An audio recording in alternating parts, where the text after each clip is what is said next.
E nós vamos ter uma presença especial, que é do fundador da comunidade Sagrada Família, Ítalo Fazanella. Ele que vai estar pregando para nós agora, já está logado aqui conosco, e vai nos levar a contemplar e aprofundar esta palavra, que é o tema do nosso congresso, que nos convida, nos convoca a ser obediente a esta palavra. Com vocês, esse homem de Deus, esse homem de fogo, a Cleninha aqui, esse homem de fogo, que nós vamos rezar por ele, pedir que o Senhor derrame a graça sobre a sua vida. Vamos pedir a intercessão de Nossa Senhora sobre este fundador, para que ela venha abraçá-lo neste momento, abraçar a sua comunidade e todos aqueles que nós vamos estar rezando. Ave Maria, cheia de graça, o Senhor é convosco. Bendita sois vós entre as mulheres, e bendito é o fruto do vosso ventre, Jesus. Santa Maria, Mãe de Deus, rogai por nós, pecadores, agora e na hora de nossa morte. Amém. Uma boa pregação a todos.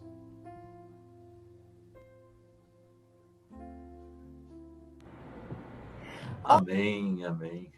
Louvado seja Deus. Boa tarde, meus irmãos. Que alegria poder participar desse congresso online do Regional Norte 1. Né? Obrigado, Clenir. Uma saudação especial a você, que é a representante dentro da nossa Comissão Nacional das Novas Comunidades, aí para o Norte 1. Obrigado pelo convite. Uma alegria muito grande estar com vocês e poder partilhar a palavra do tema deste congresso. Bem, um pouco já fui apresentado, né? Quero, assim, dar uma complementada aqui, apenas para a gente ir se ambientando, não é? E também criar um clima mais fraterno entre nós, não é verdade? Bem, já fui apresentado, sou Ítalo Fazanella, eu sou fundador da comunidade Sagrada Família, aqui de São Paulo capital. Estamos aqui no bairro do Ipiranga, né? Mas estou aqui com a patrona da Amazônia, né? Quando estive em Carajás, né? Me presentearam com esta imagem de Nossa Senhora de Nazaré, e eu fiz questão de colocá-la juntinho aqui, para, com certeza, já está intercedendo por esse congresso, não é verdade? Nossa comunidade, a comunidade Sagrada Família, tem 26 anos de fundação. A nossa comunidade, a sede é aqui mesmo em São Paulo, no bairro do Ipiranga, e o nosso carisma é ser família, comunidade de amor, segundo o projeto divino, o projeto de Deus, o projeto original de Deus, né? Ser família, comunidade de amor, né? Sendo o rosto da Sagrada Família no mundo. A nossa missão é evangelizar e resgatar a família. Essa é a missão da nossa comunidade, né? Estamos presentes na Diocese de Santos, litoral de São Paulo, no interior ainda, nas dioceses de Assis e de São José do Rio Preto, e algumas outras presenças de membros da comunidade, em Campinas, em Paudalho, em Vitória, né? Temos o Everton também, um dos nossos jovens que está aí para o lado do norte, né? Está em Rondônia, e louvado seja Deus por tudo, né? Também já estive aí no Amazonas, estive em Manaus, na comunidade Raléu, uma alegria muito grande poder estar naquele encontro de famílias e casais. Tenho excelentes memórias e lembranças desse nosso encontro, uma alegria muito grande. Também hoje estou como coordenador da Comissão Nacional para as Novas Comunidades, dentro do Serviço Brasileiro de Comunhão do CARES. Nós dividimos a Comissão Nacional pelos regionais do Brasil, os regionais da CNBB, e o Regional Norte 1, que tem aí a Clenir como responsável. A Clenir faz parte da nossa equipe, da nossa comissão nacional. Então, a nossa intenção, de fato, é trabalhar aquilo que estamos fazendo agora, né? Ajudar as comunidades a viver uma grande comunhão, uma grande unidade, oferecer aquilo que é possível oferecer, como suporte, como ajuda, como apoio mútuo. Nós crescemos, nós aprendemos juntos e crescemos juntos quando estamos unidos. Então, esse congresso, ele também é fruto da Comissão Nacional para as Novas Comunidades. Bem, o tema desse congresso, o tema desta palestra nesse momento é: por tua palavra lançarei as redes, com base em Lucas, capítulo 5, versículo 5, e obedecer à voz do Senhor. Como o tema do congresso pega o versículo 5 do capítulo 5 de Lucas, eu resolvi fazer aqui podemos dizer, uma espécie de Lexio Divina, já que o tema fala da palavra, né? Por tua palavra lançarei as redes, e nós precisamos mergulhar na palavra de Deus. Eu quero pegar todo o contexto de Lucas 5, do 1 ao 11, para a gente poder fazer esta reflexão. Então, se você tiver a sua Bíblia aí, acompanhe. Eu quero ler o trecho todo, depois eu volto aí vamos passear um pouco por esses versículos e, com certeza, passeando neste contexto de Lucas 5, 1 a 11, nós vamos compreender mais profundamente o versículo 5, que é a proposta do nosso tema. Por tua palavra lançarei as redes. E aí há um subtítulo, um subtema: obedecer à voz do Senhor. Então vamos lá. Lucas 5, 1 a 11. Estando Jesus um dia à margem do lago de Genezaré, o povo se comprimia em redor dele para ouvir a palavra de Deus. Vendo 2 barcas estacionadas à beira do lago, pois os pescadores haviam descido delas para consertar as redes, subiu a uma das barcas, que era de Simão, e pediu-lhe que a afastasse um pouco da terra. E sentado, ensinava da barca o povo. Quando acabou de falar, disse a Simão: faze-te ao largo e lançai as vossas redes para pescar. Simão respondeu-lhe: mestre, trabalhamos a noite inteira e nada apanhamos. Mas por causa da tua palavra, lançarei a rede. Feito isso, apanharam peixes em tanta quantidade que as redes se rompiam. Acenaram aos companheiros que estavam na outra barca para que viessem ajudar. Eles vieram e encheram ambas as barcas de modo que quase iam ao fundo. Vendo isso, Simão Pedro caiu aos pés de Jesus e exclamou: retira-te de mim, Senhor, porque sou um homem pecador. É que tanto ele como seus companheiros estavam assombrados por causa da pesca que haviam feito. O mesmo acontecera a Tiago e João, filhos de Zebedeu, que eram seus companheiros. Então Jesus disse a Simão: não temas, doravante serás pescador de homens. E atracando as barcas à terra, deixaram tudo e o seguiram. Palavra da salvação. Glória a vós, Senhor. Bem, a primeira coisa que eu quero chamar a atenção nesta palavra está no versículo 1. Vejam que aquele povo estava em volta, em redor dele, para ouvir a palavra de Deus. Em redor dele, ou seja, se eles estavam em redor dele, Jesus estava no meio, Jesus estava no centro. Então, uma primeira coisa que o Senhor aponta a partir desta palavra, que é tema do nosso congresso. Isso é um congresso para as comunidades, especificamente para as comunidades do Regional Norte 1, ainda que, com certeza, outras comunidades de outros regionais do Brasil estejam nos acompanhando. mas é uma palavra para as nossas comunidades hoje, e o primeiro ponto nesta palavra é: Jesus precisa estar no meio, Jesus precisa estar no centro. Esse é o ponto de partida. Então, se você precisar analisar a sua caminhada pessoal e a caminhada da sua comunidade, é começando a olhar para este ponto. Jesus está no centro da sua vida? Jesus está no centro da sua comunidade? Ou você está no centro da comunidade? E vou dizer uma outra coisa, que talvez escandalize alguns. Será que não é o seu carisma que está no centro de todas as coisas? Se o seu carisma estiver no centro de todas as coisas, está tudo errado. Jesus, ele precisa estar no centro.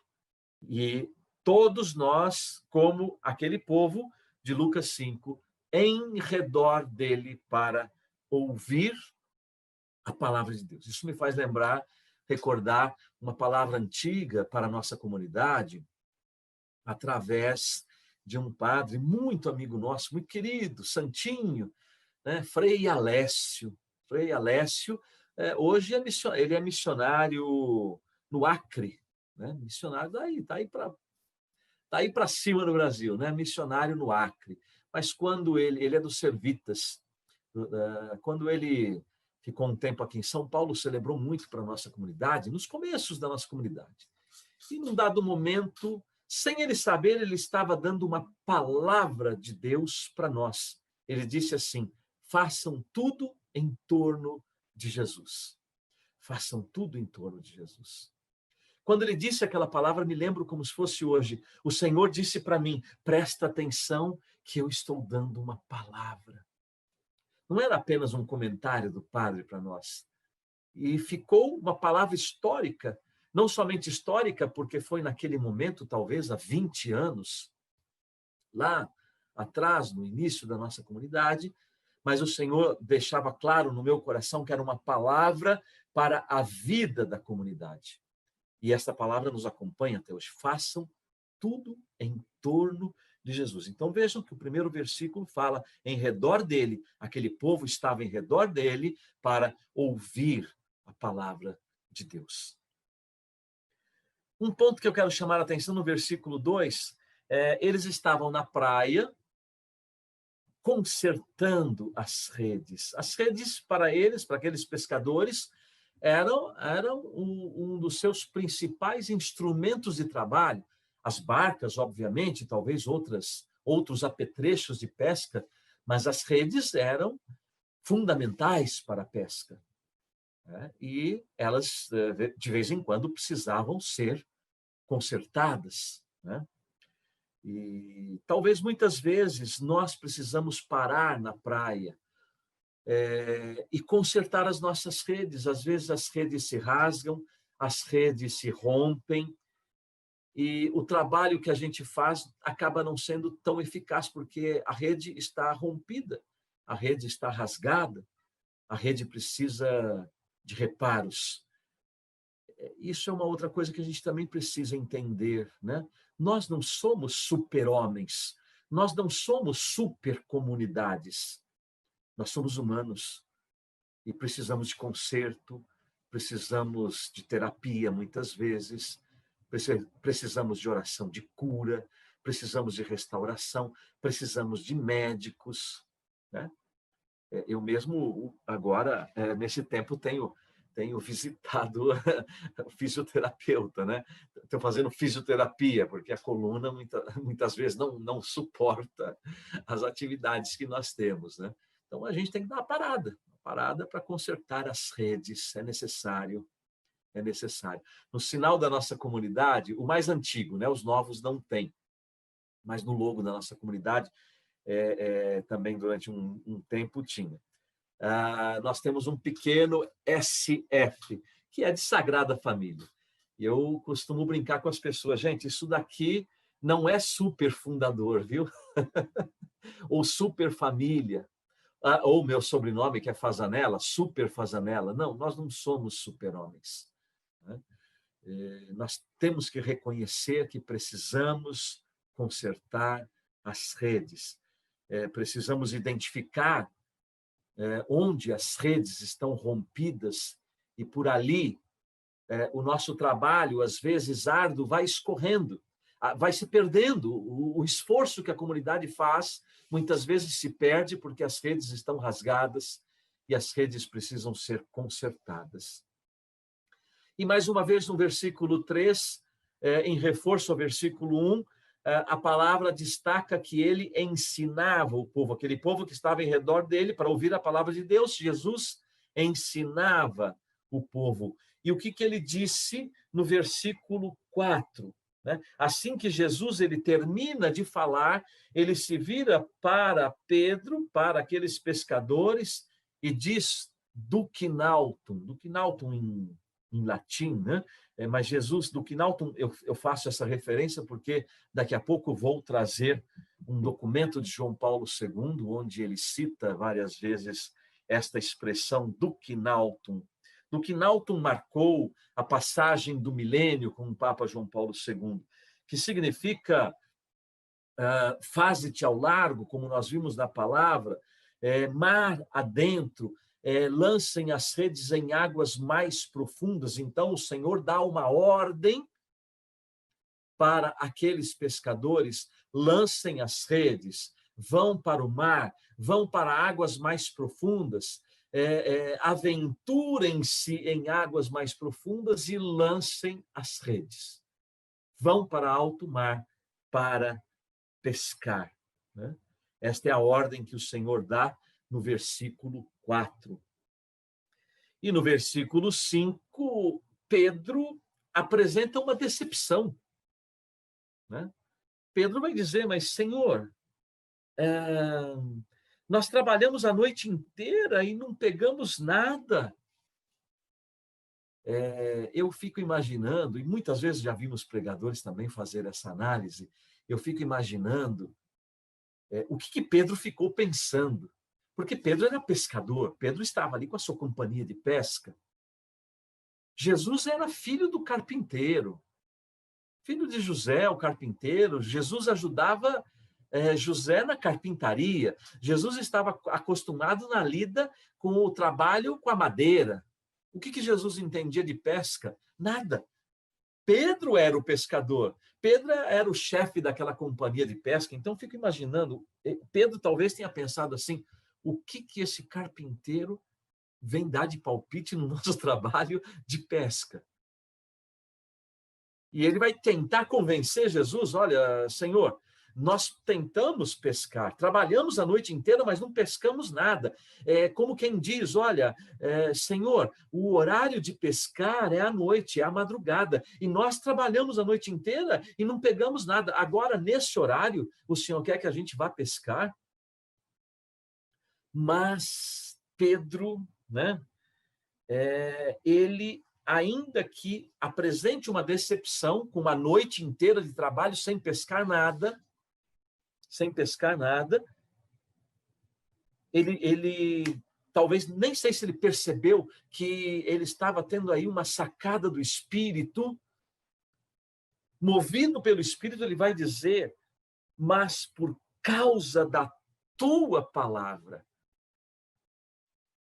por causa da tua palavra, não por causa das experiências dele, das técnicas de pesca que ele dominava, porque pelas técnicas de pesca ele não iria pescar naquela hora. Acabou a hora de pesca, a hora boa de pesca acabou. E eles não pegaram nada, mas ele diz: por causa da tua palavra. Então, nossas comunidades lançam as redes para a pesca por causa da palavra de Deus. Por causa da palavra de Jesus. Jesus, por causa da tua palavra. É por causa da tua palavra. Nós temos que obedecer à voz do Senhor. É o tema de hoje, né? Obedecer à voz do Senhor. Né? Por tua palavra lançarei as redes. Obedecer à voz do Senhor. Temos que obedecer à voz do Senhor ou não?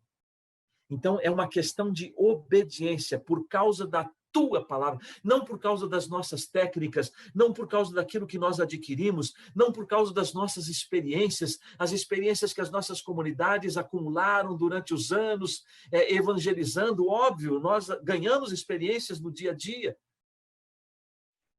mas não é por causa destas experiências que nós teremos eficácia na nossa missão. Nós teremos eficácia na nossa missão se nós formos obedientes à palavra do Senhor. Ainda que tenhamos decepções nas nossas missões, trabalhamos e não conseguimos o resultado que a gente esperava. Então, muitas vezes, nós temos decepções em nossas comunidades, na nossa vida apostólica, na nossa vida missionária, sem contar na nossa vida fraterna, as decepções que temos com os irmãos, as expectativas que nós colocamos nas pessoas, e as pessoas nos decepcionam, inclusive fundadores. Vocês sabiam que fundadores também decepcionam os seus filhos? Lembram? Nós não somos superfundadores, somos humanos. E muitas vezes nós colocamos expectativas e acabamos sendo frustrados e nos decepcionamos, mas o Senhor, ainda mais uma vez, nos manda lançar as redes em alto mar, em águas mais profundas, mesmo que contrariando as nossas lógicas. E me parece que Jesus age assim na maioria das vezes, né? Ele gosta de contrariar as nossas lógicas humanas, os nossos esquemas, as nossas programações. Ele gosta de contrariar. E é justamente aí, ele contrariando a nossa lógica, ele manda lançar as redes em alto mar. Faze-te ao largo, lançai as vossas redes para pescar. Por causa da tua palavra, Senhor. Obedecer à voz do Senhor. E aí o efeito disto está no versículo 6. Feito isto, ou seja, por causa da palavra lançaram as redes, feito isto, apanharam peixes em tanta quantidade que as redes se rompiam. Quando se obedece, o resultado é surpreendente, meus irmãos. Quando a gente obedece, Dom Bosco vai dizer, quem obedece não erra. Quem obedece não erra. Quem obedece não erra. Eu costumava dizer para os meus filhos, e disse muitas vezes para a comunidade, meus filhos hoje, a minha caçula ontem fez 17 anos, tem uma de 22 casados com 3 netos, mas eles pequenininhos eu dizia assim, a obediência faz a diferença. E dizia assim, a desobediência dói. A desobediência dói, sobretudo, pelas consequências de quem opta pela desobediência. Essa é a dor. Não é porque vai ser castigado, não.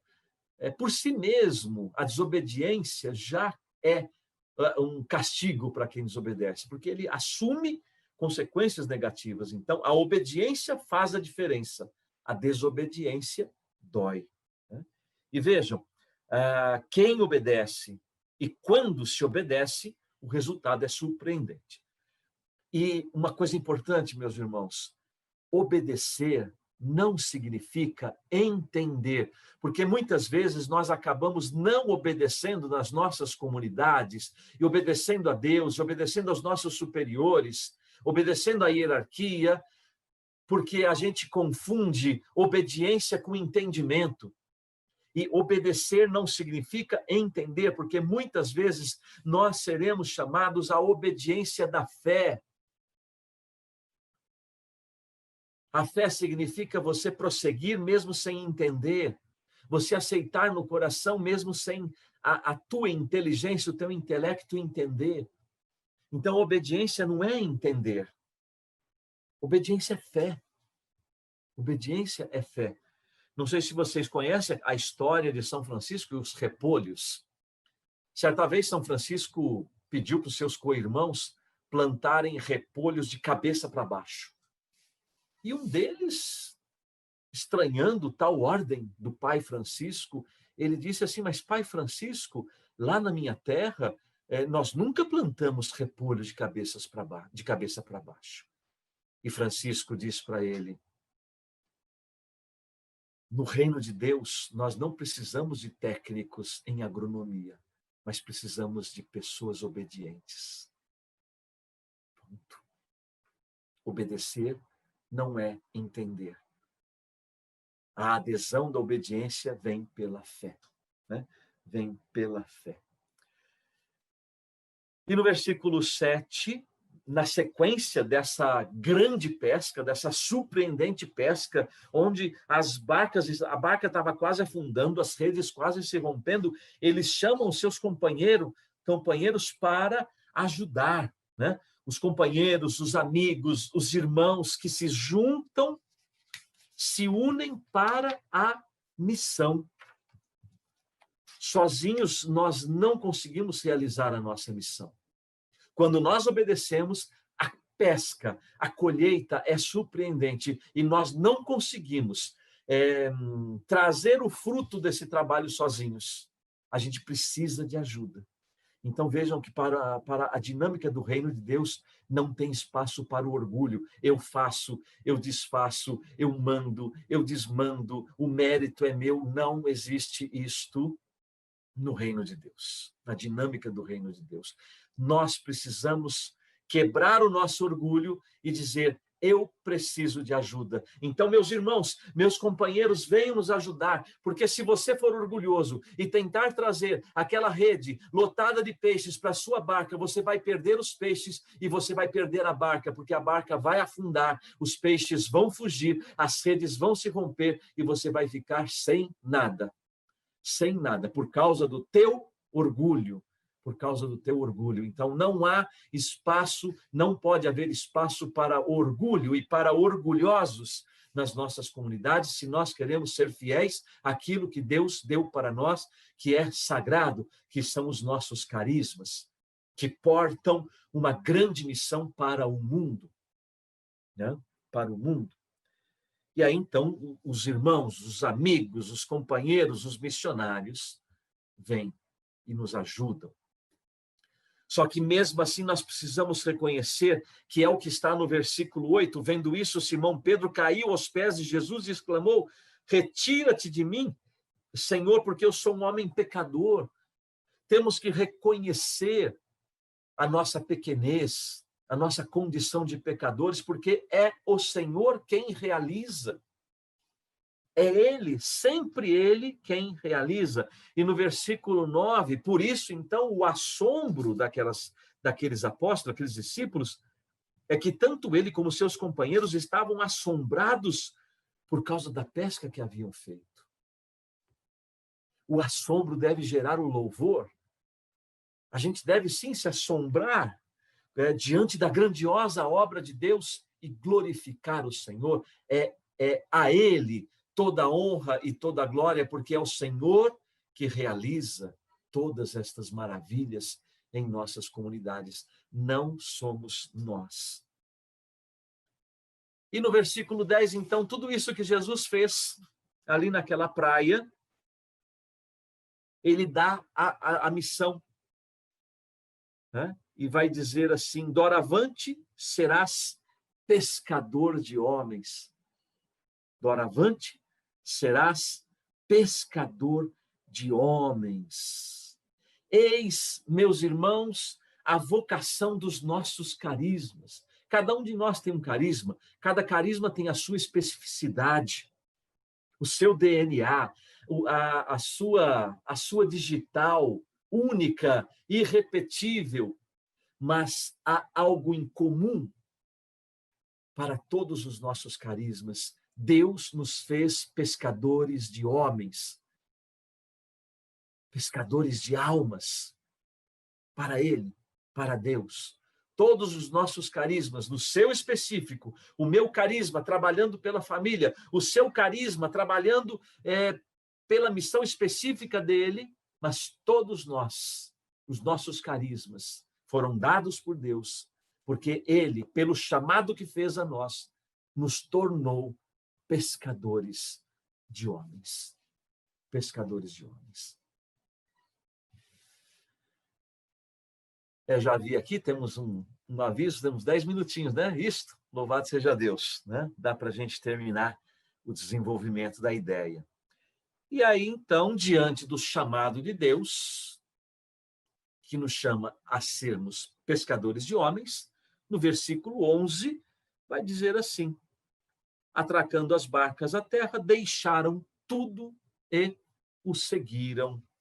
Talvez uma palavra dessa possa constranger os membros das nossas comunidades que são de aliança.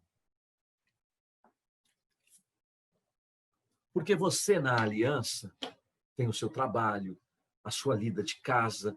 Óbvio, os da vida também têm, mas talvez pode passar pelo seu coração, pela sua cabeça, eu não deixei tudo para seguir o Senhor. Os meus irmãos da comunidade de vida deixaram tudo, estão lá servindo integralmente o Senhor. Mas eu queria que você não pensasse mais assim. E eu deixo um questionamento para você. A palavra diz, né? Deixaram tudo e o seguiram. Qual é o questionamento que Deus faz para nós? O que nós temos que questionar? Nós que somos vida e vocês que são aliança. Eu preciso pensar em tudo o que eu preciso deixar para seguir Jesus. Não sei se você entendeu o que eu quis dizer. Eu tenho que pensar em tudo o que eu preciso deixar para seguir Jesus. E nem sempre significa que eu deixei tudo. Às vezes nós queremos abandonar o que Deus não quer que nós abandonemos. Às vezes nós queremos renunciar àquilo que Deus não quer que nós renunciemos. Quanta gente em nome da missão renunciou à família? Quanta gente em nome da missão renunciou ao matrimônio? Renunciou aos cuidados com o marido, com a esposa, com os filhos, com os pais? E muitas vezes, em nome da palavra, nós renunciamos e nós abandonamos aquilo que Deus não nos pediu para abandonar. Por isso, então, eu coloco esse questionamento para você hoje. Eu preciso pensar em tudo o que eu preciso deixar. O que eu preciso deixar, de fato, para seguir o Senhor? Eu quero, nesses minutinhos finais, refletir alguns trechos desse documento fantástico, dessa carta apostólica de nosso querido e saudoso São João Paulo II, Novo Milênio e Neunte. Primeiro documento do Novo Milênio, 6 de janeiro do ano de 2001. João Paulo II escreve Novo Milênio e Neunte, o início do Novo Milênio, e ele vai dizer assim no número 15: agora devemos olhar para frente, temos de avançar para águas mais profundas, confiados na palavra de Cristo, duc in altum. Olha o que o Papa João Paulo II nos diz no início do novo milênio. Nós estamos aqui na segunda década, né? Indo aí para a segunda, já quase indo para a terceira década do novo milênio. Mas estamos no início do novo milênio. Estamos apenas nos primeiros 20 anos dos próximos 1000 anos desse milênio, desse terceiro milênio. Agora devemos olhar para frente. Temos de avançar para águas mais profundas, confiados na palavra de Cristo, duc in altum. O que realizamos neste ano jubilar não pode justificar uma sensação de saciedade, nem induzir-nos a uma atitude de relaxamento. Pelo contrário, as experiências vividas devem suscitar em nós um dinamismo novo que nos leve a investir em iniciativas concretas aquele entusiasmo que sentimos. O próprio Jesus nos adverte: quem, depois de pôr a mão no arado, olha para trás não é apto para o reino de Deus. Na causa do reino, não há tempo para olhar para trás, menos ainda para entregar-se à preguiça. Há muito trabalho à nossa espera. Por isso, devemos nos dedicar a uma eficaz programação pastoral pós-jubilar. Nós estamos nesses tempos que João Paulo II foi escolhido por Deus para preparar a igreja na passagem do segundo para o terceiro milênio, e nós somos os missionários do terceiro milênio. E precisamos seguir esta programação que João Paulo II nos deixa como parte, inclusive esse documento faz parte do seu legado, da sua herança para nós. Ele ainda vai dizer no número 16, ele diz assim, que ele diz que o Senhor está conosco, né? Ele está conosco. Temos imensos desafios, estamos nesse ano especialmente de pandemia, ele é muito mais de pandemônio do que pandemia, né? Nós estamos vivendo essa quarentena, é mais pandemônio do que pandemia. Então, isso aumenta o desafio para nós. Pandemônio significa, se você for procurar no dicionário, é associação de pessoas perversas para fazer o mal.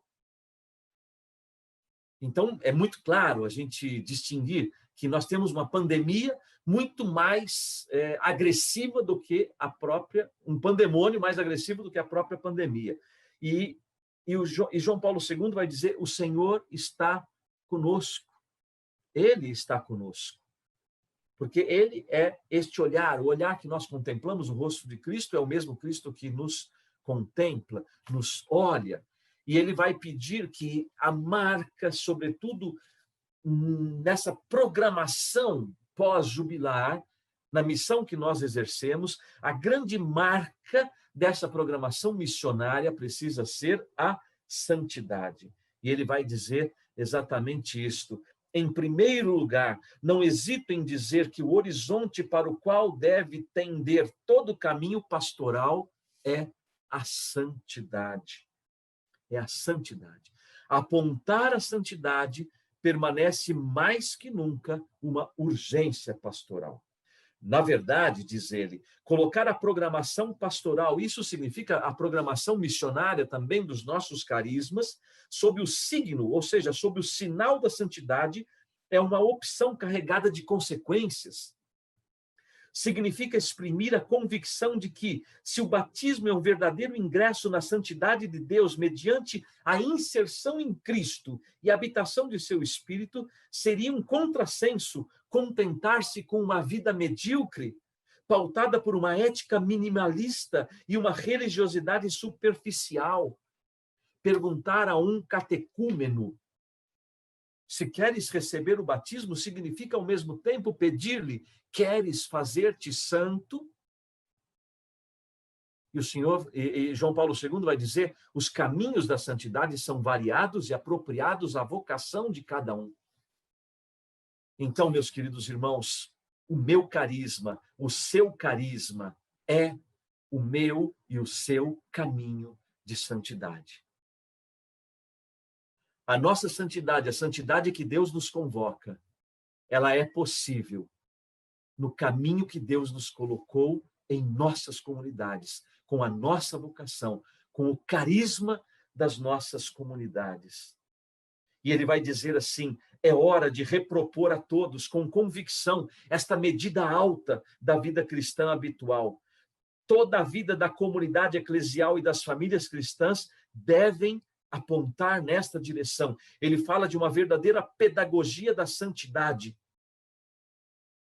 Uma verdadeira pedagogia da santidade. E ele vai terminar depois o documento, mais no finalzinho, falando do primado à santidade. O primado à santidade. É isso que nós precisamos. Jean-Luc, o moderador mundial do CARIS, sempre tem dito isto. Um dos pontos principais e objetivos do CARIS é apontar para a santidade dos membros da corrente de graça. Então, meus queridos irmãos, peço agora a intercessão de todos os santos, baluartes de nossas comunidades. A Nossa Senhora de Guadalupe, hoje é o dia dela, patrona da América Latina. A padroeira, a mãe da Amazônia, Nossa Senhora de Nazaré, que intercedam por nós, por nossas comunidades, pelos nossos vocacionados, pelos missionários, para que nós sejamos obedientes e tenhamos hoje uma coragem renovada para podermos, em obediência à palavra do Senhor, sair do nosso comodismo, sair do nosso medo, que eu estou admirado de ver, por causa da pandemia, quanto missionário com medo de morrer. Quanta gente com medo de morrer, Será que nós estamos assim tão acorrentados a esta vida que nós esquecemos que nós somos vocacionados para a vida eterna e estamos com medo de morrer? E travamos as nossas comunidades e travamos a missão que nos foi dada? Então eu peço que hoje o Senhor, com a intercessão dos nossos baluartes, seja renovado em nós um ardor, a parresia, a coragem, a audácia de nós evangelizarmos este mundo que está perecendo e que, em obediência à palavra do Senhor, Senhor, por causa da tua palavra, nós vamos para alto mar, nós vamos para águas mais profundas e vamos lançar as redes, porque nós queremos atender o seu chamado de sermos pescadores de homens. Amém. Ave Maria, cheia de graça, o Senhor é convosco. Bendita sois vós entre as mulheres, e bendito é o fruto do vosso ventre, Jesus. Santa Maria, Mãe de Deus, rogai por nós, pecadores, agora e na hora de nossa morte. Amém.